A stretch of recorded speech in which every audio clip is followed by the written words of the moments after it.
So it's showing that we're live at the moment. So Claire will go and do her stuff to get her showing up on her screen. So while we're waiting for Claire to sort the technology out, welcome Lee from Play 9. Yeah, Hello. we were commenting and saying neither Claire or my name actually could have all those E's or anything like that to have such an impact. So yeah, I've got a bit of name envy there, Lee.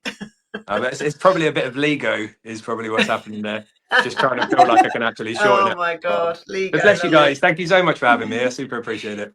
You're very welcome. So just a bit of an intro. So I'm Sarah from Berkshire Dog Training, based in Reading in Berkshire, and I look after and support clients who have puppies from 8 weeks old up to mature adult dogs and everything in between, specialising in dogs that do like to chase wildlife and have high prey drive. And yeah, so welcome, Lee. If you want to give us a bit of an intro, we met you, didn't we, at the Edition Dog Live early in July, wasn't it?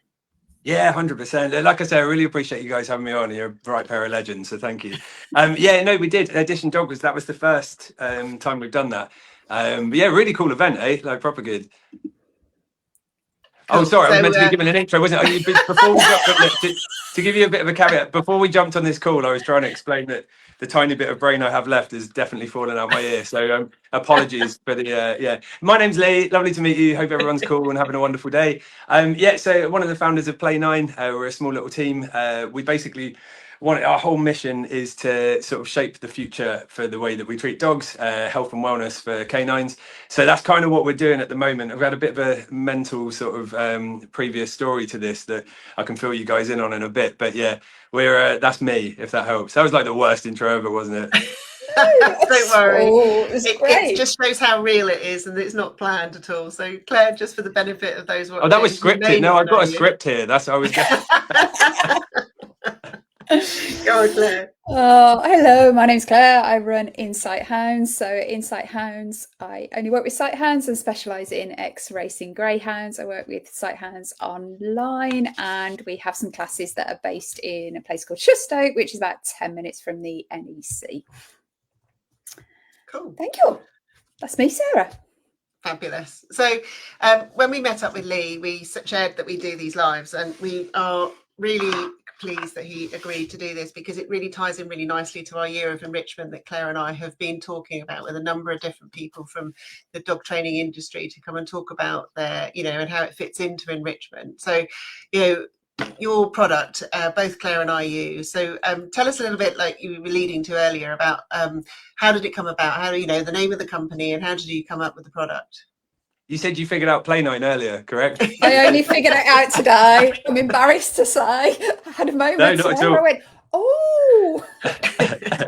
No, bless you. No, I mean, look. So I suppose a little bit of history of where we came from. So I was a touring musician for most of my life from about 15, 16. And I set up an entertainment agency and I ran that for a while, for about 7 years.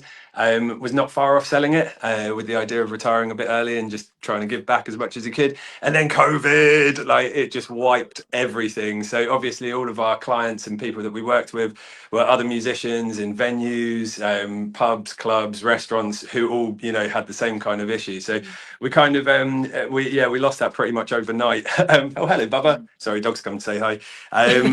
So we pretty much lost that straight overnight.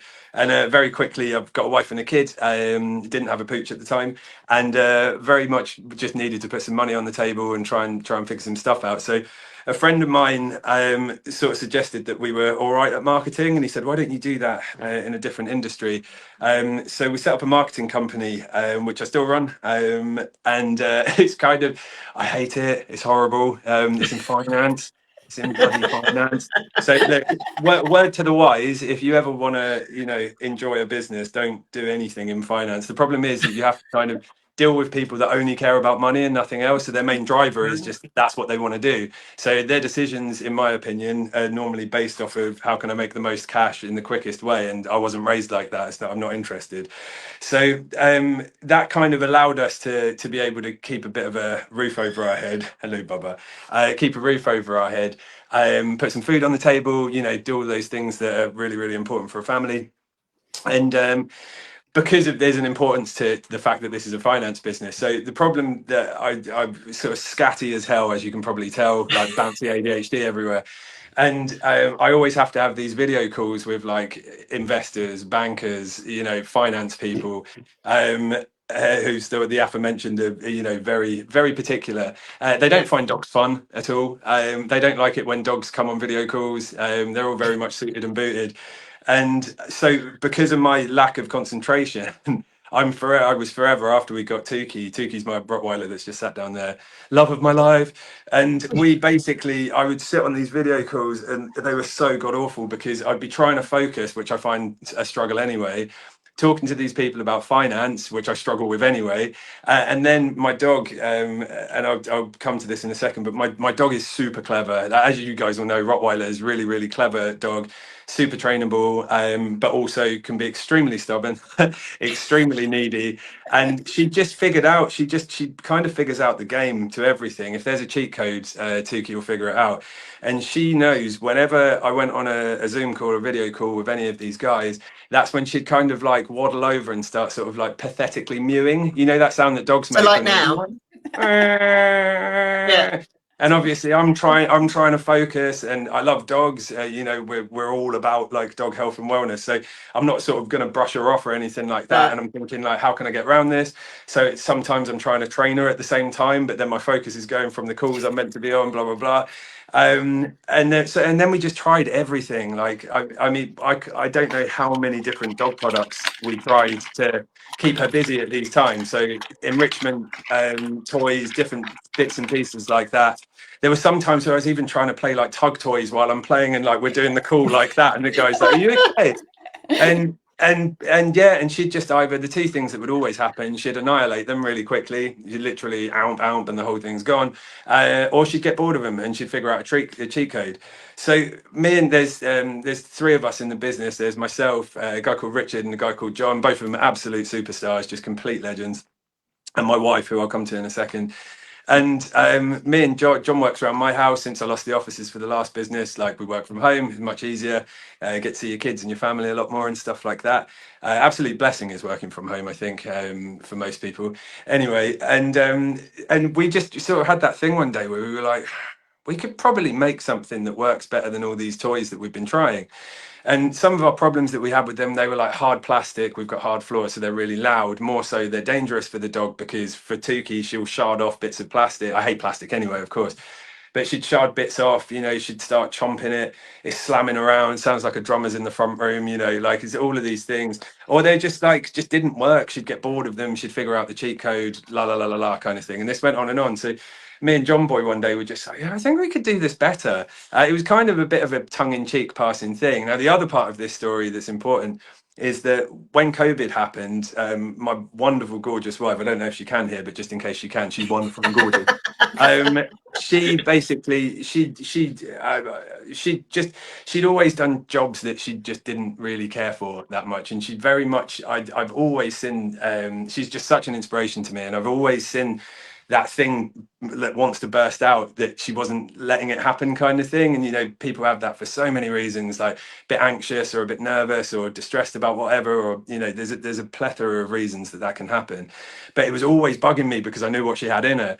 Anyway, to fast forward the story so I'm not waffling too much, we got the COVID happened, and Hannah, like a lot of people, and bless, had her enough is enough day, and she was, I'm not doing this anymore. I'm not working, life's too short. I'm not working a job I hate.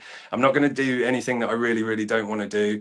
This isn't helping me, in myself kind of thing, and it's not helping anything else, so I'm going to jump ship. And she'd always wanted to be a dog trainer. She's always loved dogs, always had dogs in the family. And we sort of had that thing where it's like, just go for it, do it, like, why not, kind of thing. So she worked her absolute butt off, and just training. And then she came back one day and she said, well, if I'm a trainer, we need a dog. And I was like, oh my God, thank God. I think I said to you guys earlier, I wasn't allowed pets when I was a kid, apart from this, like I mentioned, this one, the thing was like the Terminator is a budgie. And you would think that it would be kind of cool, and it was horrible. The thing was like a lock on, and as soon as you let it out of the cage, birds shouldn't be in cages anyway. Just I was a young kid, that was the only thing. only pet I was allowed. But it was just like it was like, you know, that scene from Terminator 2 when he comes down, it's just like locks onto things and then just Yeah. flies at you and just starts taking chunks out of you. So that was my Sounds like a understanding chihuahua. of it. Oh my god, it's similar, absolutely similar. And and basically, like, we what was I saying? I was banging on about budgies, wasn't I? See, this is what happens. I flitter You were between talking stuff. about Hannah and becoming a dog trainer and then Getting the dog. Oh my god, creating like, product. if you guys can just help me out through life, just to remind me of stuff that I'm meant to be talking about. That was it. Oh, and she came back home and said, "Yeah, we need a dog." And I was like, "100%, let's go." And she was like, "I'm getting us a Rottweiler." So something that I didn't know. I always loved dogs, always.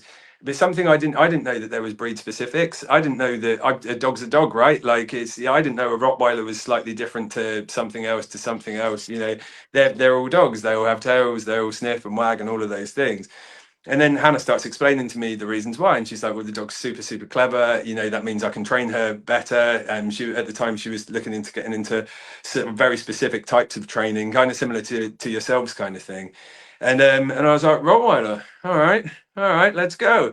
So these two parts of the story marry up, because then obviously now we've got the super clever Rottweiler that just wants to sabotage my other business, and then we've got the problem that we need to fix, that we can't find something to prevent her from doing that. So yeah, me and John we were like, yeah, let's just come up with something. Let's see what we can do. And we went to Richard, who's the third guy, who's just ridiculously clever, like proper superhero genius kind of thing, and sees the world in a way that not many people do.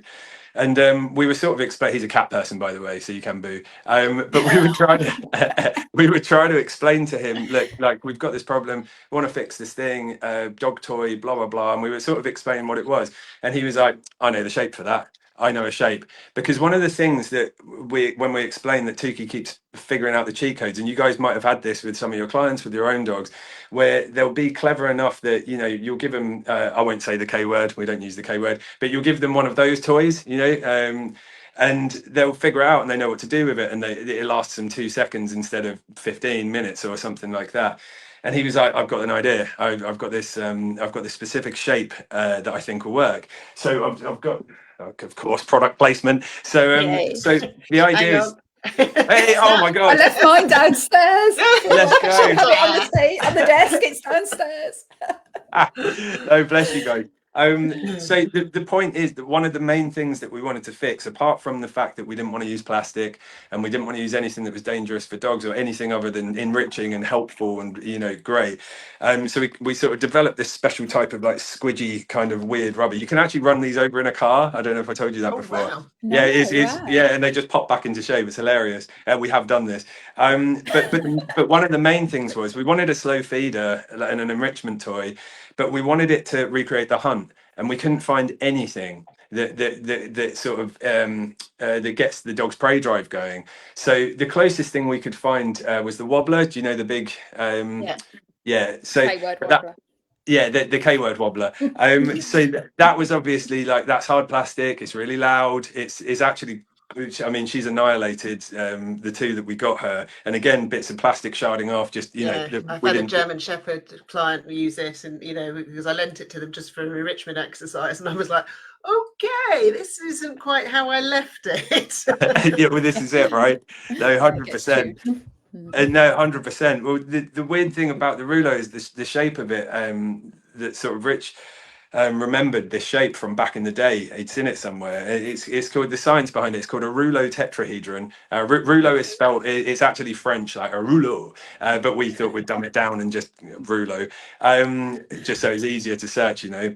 But the point of the shape is called a shape of constant width. So it means it's as long as it is, wide as it is, deep as it is, shallow as it is like, it's exactly the same amount the whole way around. Now, the interesting thing, or one of them, if you put two of these next to each other and you put a flat surface on the top, the surface will move like it's on a sphere. So if you've, I'll send you another one, so you've got two each. But it's crazy. You can, like, yeah, planks of wood on there, and they will just move like completely fluidly. But the point is that it self-propels as well. Yeah. And we're thinking, right, if we stick one hole on the front and then the other, they're just scent holes, so obviously treats don't come out of those. But the hole on the front, that allows it to only jackpot or cash out when it lands on that side, and even not every time, because it depends on how it's moving. But the rest of the time, it will kind of sort of self-propel and it moves erratically. And we figured, like Anna said, this kind of recreates the hunt for the dog. It's the one thing we're looking for, and we couldn't find any other product out there unless they were battery powered, and there's no way I'm giving a battery to my dog, right? So I mean, it's like dynamite. So we got so I've got the props. So one of my old friends, he's a sax player in one of the old bands I used to be in, the old touring band, and he's super techie, and I knew he had a 3D printer. So we were like, dude, can you like have a go at this, coming up with this shape? So I don't know if you can see, it's all battered up because it's made. We can. This one's made out of some kind of weird, I don't think it's plastic, but it's something that you use on 3D printers. But he sent this out, and then we were like, right, cool, well, let's see if it works. And we filled it up. Sorry, she's looking. Hello, Bubba. We put it on the floor. Put it on the floor, and Tuki just started playing with it. And we were like, oh my God, she's literally using it exactly how we were hoping. And 15 minutes goes by, 20 minutes goes by, and we're like, oh my God, like this might actually be a thing. So we thought, you know, she's one dog of many different breeds with many different temperaments and many different ways of playing, and, you know, many different things. So we were like, okay, well, we need to see if there's actual proof of concept here other than just my own dog. So we put an ad out on Facebook, just saying, we didn't mention anything about what we were doing or who we were or anything like that. At this point, it was just an idea. And so we put this ad out just saying, do you have a dog? All shapes, sizes and breeds wanted to test out a new dog product, and that's it. Please get in touch. And we just got flooded, like absolutely flooded. So so then me and John decided to drive around the countryside. So we found, I think we ended up with about 70 or 80 in the long run that we sort of shortlisted, and we chose. We wanted something that worked with all shapes and sizes and breeds and stuff like that. So we sort of picked out, you know, from lurchers to Great Danes to Chihuahuas to like everything that we could find within sort of a 20-minute, 30-minute drive from my house. And then we spent like 2 months driving around in my beat up Toyota, and we'd park outside someone's house. We'd take the prototype up to the door, knock on the door. Hello, how's it going? You're the people that have tested our dog product. Here it is. We're not going to tell you what it is. We're not going to tell you what it does. We're not going to tell you how it works, any of those things. Can you just take it in the house for like 15 minutes? Give us a shout when you're ready. We'll be sat in the car outside. And they came out, and then most of the time they gave their feedback there and then, but we also sent them, like, we were like, do you mind if we send you like a feedback form just to fill in? Brutal honest feedback, like everything that you can say, like, look, what you hated about it, what needed work, what didn't work, la la la la la la la. And out of all of those dogs we tested it on, we had one person that gave slightly negative feedback, and everyone else was like, oh my God, where do I buy one?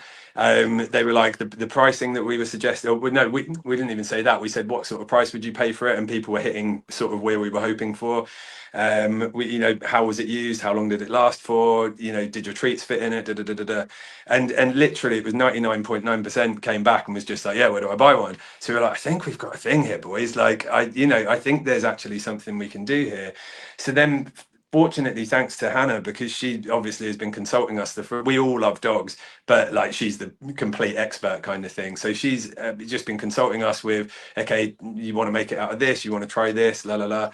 And we ended up just sort of back and forth in developing. At the same time, we were trying to make friends with people that were dog experts, force-free, you know, vets, like people that we respected and that we wanted to hear their views and opinions. And we sent the prototypes out to them. They came back, they had the same feedback. Obviously the main thing that was like, oh, it will be made out of something nicer, right? And we're like, yeah, it's 3D printed, so it's fine. And to completely like stop my waffle there, because I will just go on for ages. I just love talking about this thing. That's kind of our story in a nutshell, up to the point that we decided to get it manufactured. So does that help? Is that helpful? That's Yeah, brilliant. definitely. That's I mean, the really passion interesting. definitely is coming through for sure, Lee, in that sense. And you know, it's and I think both Claire and I, we have them, don't we, Claire? And we can absolutely agree that you know, your Izzy and Freddie love them, Izzy don't and they? Freddie loved them, and I used them in Yellow Space Zone. Shout out to Sarah from My Anxious Dog, and Yeah. we did a Yellow Space Zone, and it was amazing how many of the dogs were engaging with it. I've used it in classes, and I've got another Yellow Space Zone coming up at the end of this month. We've been using it in, but some of the sight hounds that maybe are a little bit unsure about the toys, some of those have really been engaged with it, which has been fantastic to see. It's really been, you know, getting involved with it. And I've got one that's a little bit, well, he's a ball fanatic, and he normally just destroys everything, and he's had a good go on it and it's still intact. So obviously we didn't leave him unattended or anything like that, but it was amazing how much it bounced back when Coda got hold of it and wanted to have a good old play, and yeah, it's been incredible just watching them. And like you say, taps into that kind of hunting instinct and the unpredictability and the play. It's been yeah, we're a big fan here. Bless you. Oh, thank you so much. No, bless No, you. What breed are your dogs again? Greyhound and a Whippet. That's it. Yeah, perfect. Yeah. How old? So, and you've just won an award, haven't you, for the product? Do you know what? That was last year, but yeah, we can still bask in the glory. I thought it was recently. Oh, No. but I thought it came out on the top 10 out of 10. It was something Oh, about no, Christmas you're list. talking It was about your- the Telegraph thing. Sorry, not an Yeah. award. Not an award. A 10 out of 10 on the my on the- mistake. yeah, on the 10 out of Christmas 10 list. recommended products, and they Yeah, well, had a Whippet as well that wouldn't play with toys, and they said plays with Roolo. Yeah, though that was super awesome because she got in contact with us, and you know, you get those like phishing scam emails, and I was like, shut up, it's not the Telegraph, what you on about? And it turned out, and yeah, I had a phone call with her, and she said to me, she was so sweet, she's such a nice person, but she was like, look, can you send me one? I need it for tomorrow to get the article out quick enough. But my dog is not going to play with it, so I can't. And I was like, I kind of don't want to send it then. Do you know what I mean? But no, we took the risk, and yeah, she said exactly that. She was like, dog doesn't normally play with toys, and we find that a lot. You know, like we do a lot of the shows like where we see the yellow zone as well, which 100% shout out to Sarah. She's such a legend. Definitely. But yeah, one of the main bits of feedback we get is normally from senior dogs. So they'll be like, my dog we've tried everything, they won't play with anything, they don't play with toys anymore, and it's really sad, but we get the sort of like doggy dementia dogs that are going through that kind of, you know, the later years of their lives where they maybe start barking for no real reason, or they're getting very frustrated, or they can't go out for walks for whatever reason. It might be they're ill or injured, their owner's ill or injured, they're in rehab, the weather's just absolutely treacherous, you know, and people just seem to be using it. I hate it because it sounds really lame, but it's more of a tool than a toy. Do you know what I mean? So it's like, it seems to be kind of doing a lot of things for a lot of people. But yeah, no, I appreciate you guys. Thank you so much for the lovely feedback. Yeah. I think it's tapping into that instinct. That's sorry. I think we were going to say the same thing. It's tapping into that instinct, which is the enrichment side of things, and that's what enrichment is all about. Which our year of lives have been about, enrichment, and it does tap into that natural instinct, which is why it's hitting so many different dogs and so many different needs, because it's meeting that need. I think you've been using it a lot with your dogs, haven't you, Sarah? I have. Before we do, just blue. Was there a reason for using the colour blue? Oh, I'm so glad you asked that. Do you know? So yes, and this was wifey that pointed this out to us. I wouldn't have known, because I think I remember from The Simpsons back in the day, I thought that all dogs were colourblind, but they're not, right? So dogs, as you will well know, see in blue, yellow spectrum. So I probably shouldn't mention it, but we do have a Roolo Mini coming out early next year. It's in yellow. So that's the only thing to say. But yeah, so we particularly went for, but basically, like, again, it sounds soppy, but we just really want happy dogs. That's all we care about.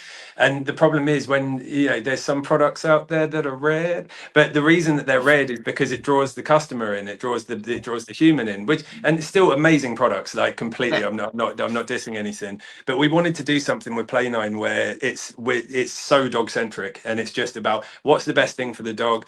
Can we help educate? Can we help you understand exactly what you guys are doing in such a fantastic way? You know, can we help the pet parent to make the dog's life better, and vice versa? I think is what we are.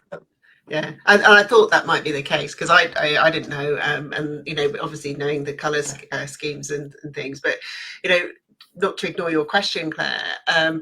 So you know, Manu has the the K brand of toy and was really liking it, and goes around. But this is on next level, okay?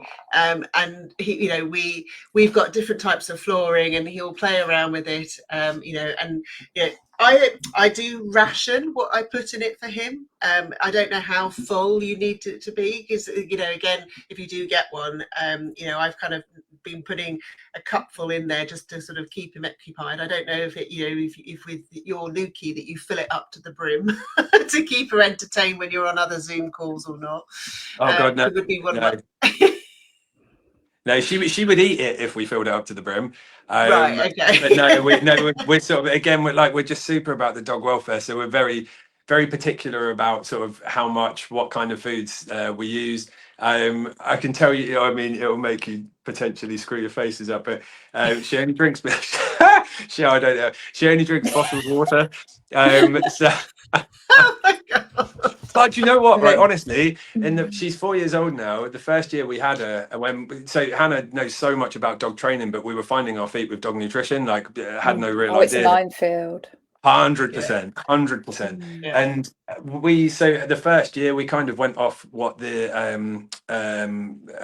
what's the word?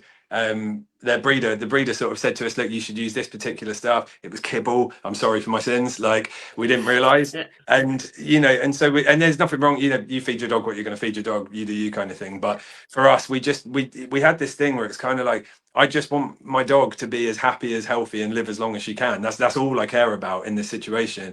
So we started going down the rabbit hole, and it is one hell of a rabbit hole, like you say, of what's the best things to feed her. Anyway, that first year where we had no idea, she had, I don't know how many vet appointments, like 5, 6, 7 kind of thing.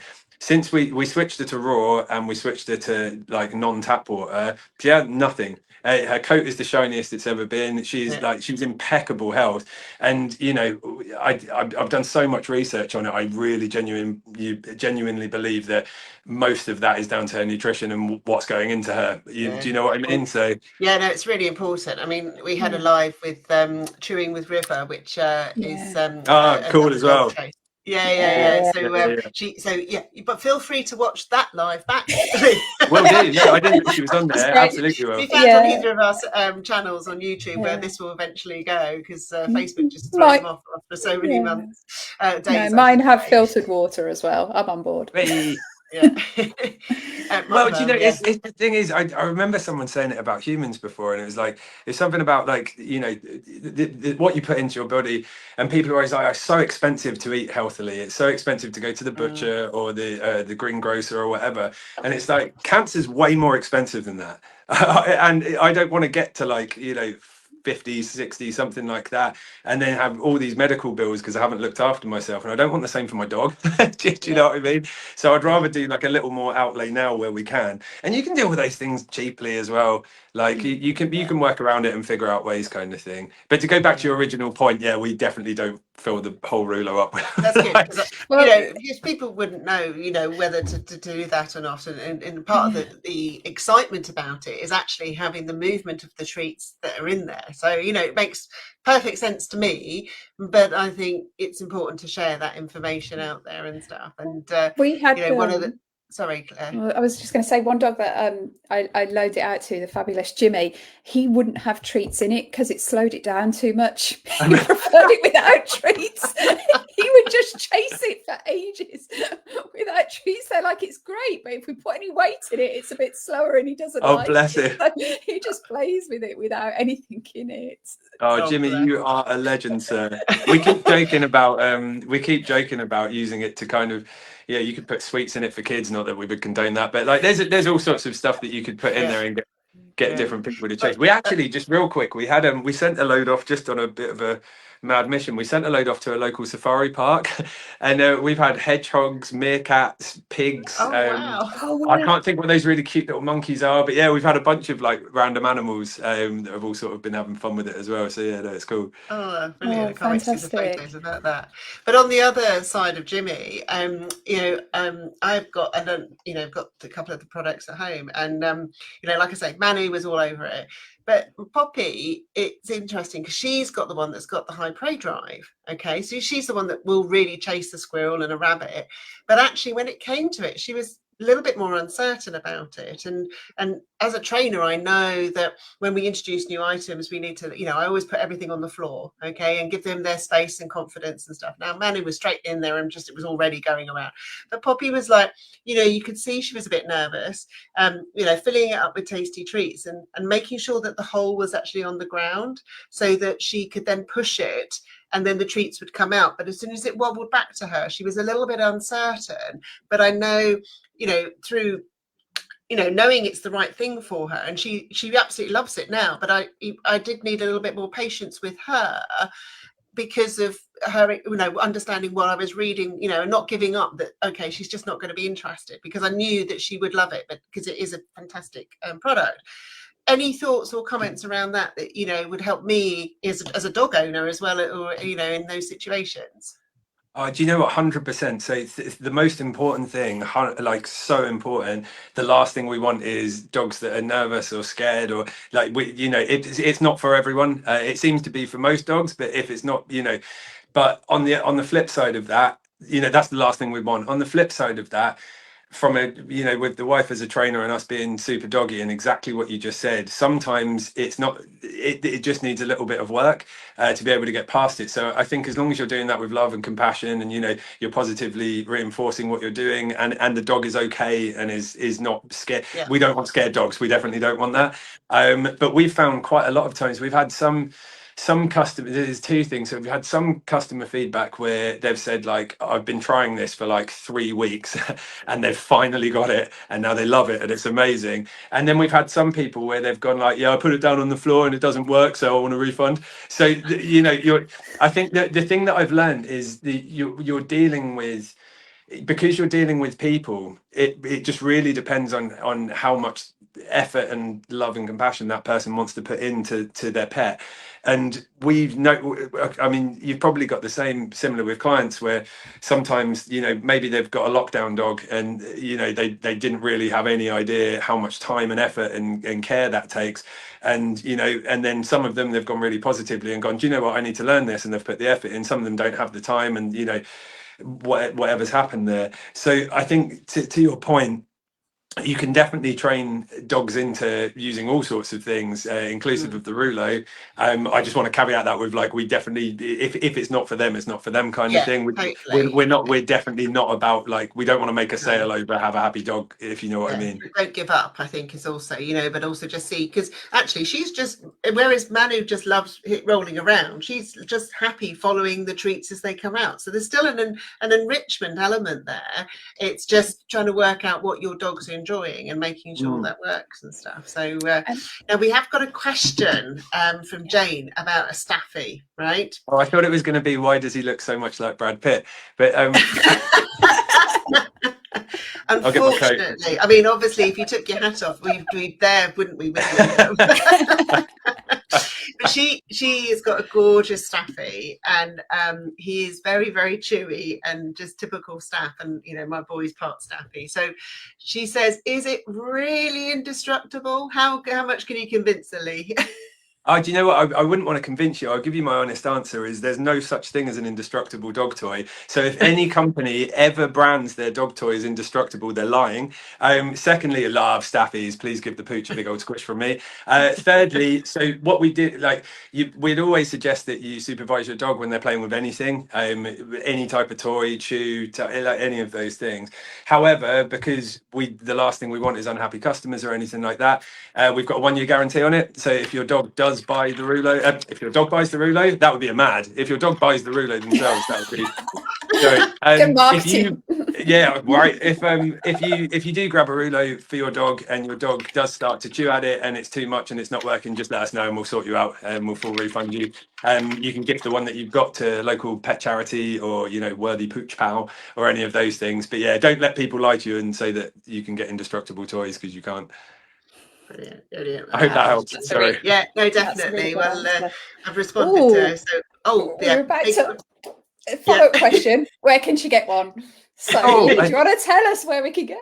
I feel like this is loaded, but it's not, I promise. It's No, So, it's not. No, thank you, Jane. She's yeah, If- Thank well you. done. No, Great she's not at question. all. Great time. Oh, super appreciate you guys. If you want to do the support a small business, then our website play9.co.uk is the best. You can get them on Scamazon as well. You can get them in Pets Corner. We're super lucky with that as well. You can get them in, like, we're stocked in quite a lot of independent pet stores as well. So if you want to support your local business, chances are if you nip down to your local pet store, they should have them. But yeah, website or any of those. If you just type in Roolo or Play9 into Tinterwebs, it should come up. I'll put the link in the chat. Thanks. Bless you. Thanks, You're Sarah. very welcome. So, Any other bits of Lee, so- advice or anything you think we need to know about Lee before we say our farewells? Because I think that's been fantastically informative and it's been great chatting. But I don't want to make sure that there's any other nuggets of your brain left that we can tap into. I mean, well, there's definitely no nuggets of my brain left. The thing is, just to give you a rough idea, we only launched last Christmas, not the one just gone, the one before. So we're like a year and a half old. We managed to get into major retail in like 3 months, and we've bootstrapped the whole thing. So we're kind of everything's by the seat of the pants at the moment, kind of. And from then we've since been. We basically can't keep up, so which is where my brain's gone. I had a little brain, and now there's nothing.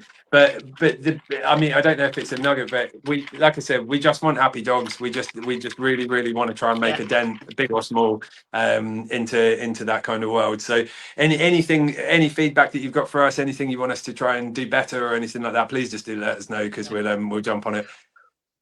Well, we didn't know when we were organising this, but do you know it's 100 days to Christmas today? Oh, you did it! You done did it! I can't believe you mentioned Well, it. it's just coming up. It's coming up all over the socials, and I know. So, but I mean, it's a good tie-in to say if you want to plan ahead for Christmas, then now is the right time for you to get your Christmas present, which is what I've added with the link to your website. But we've got one last question, Claire. Can you see that?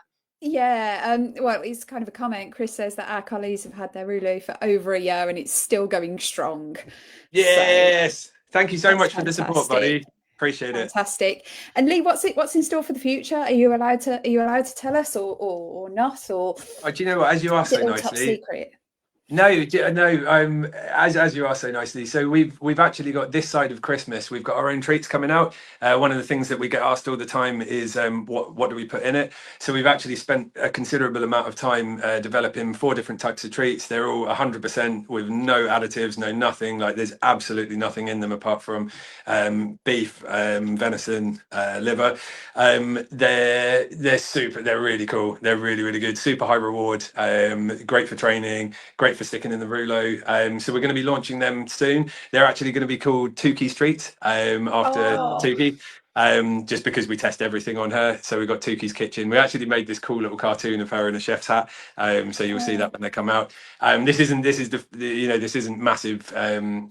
We'll launch this properly and tell everyone about it. But this is and then we've got, like I say, we've got products for days. So we've got ideas for products, but the problem is it's everything's cash flow at the moment. So because it's busy, we're just about to launch in America, Canada, and then a handful of European countries as well. But the problem is you have to cash flow everything in the first instance. And because I won't get too businessy, but we wanted to bootstrap it so that we didn't have to get investors on board too early days. We didn't want the company to have the shares taken out so that then we lose, basically we don't want to work with people that are just interested in a return on investment.